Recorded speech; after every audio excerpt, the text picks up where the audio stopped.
Now, we are getting your thoughts, or are we going to...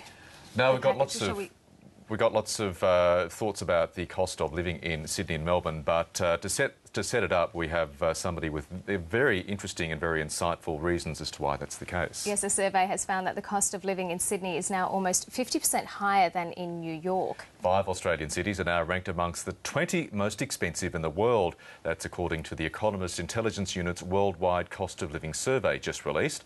I spoke to the unit's John Ferguson from London, and I started by asking just what makes Australia such an expensive country to live in.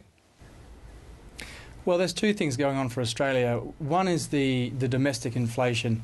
Prices have been increasing in Australia for quite a while now on a consistent basis, and that consistency hasn't necessarily been seen across other cities across the world.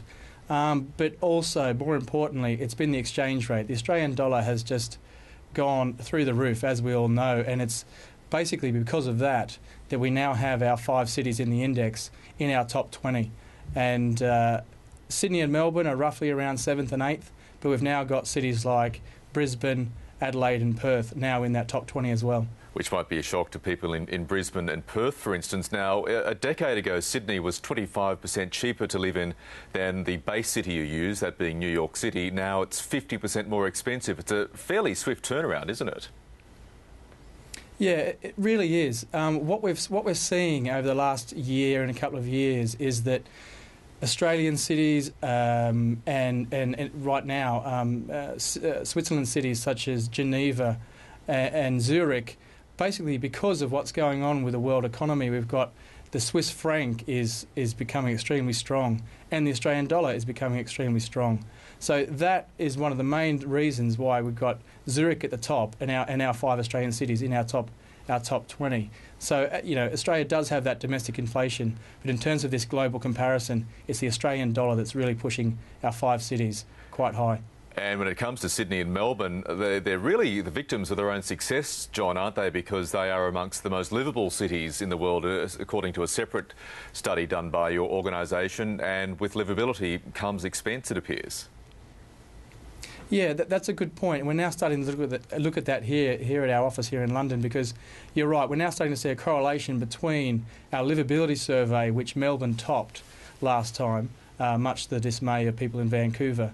But Sydney's doing well, our Australian cities are doing well, and maybe it's not a surprise, but these livable cities like Sydney and Melbourne and most Australian cities, maybe I'm a bit biased, but they are doing very well, and maybe that's also having an effect on their prices.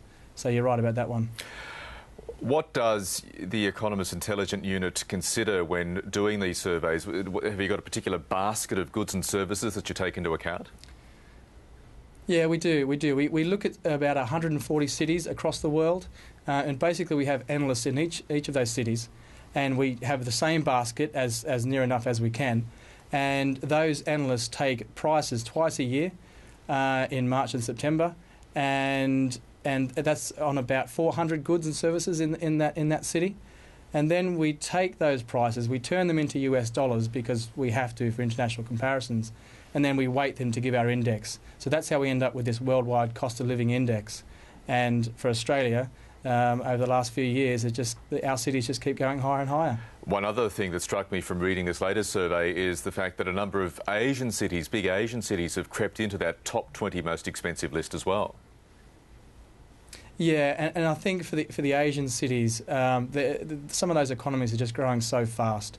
So it may not be so much the exchange rate for those cities, but it may just be many cities in China are just growing so fast, and with such fast acceleration in growth, you will also see the acceleration in prices.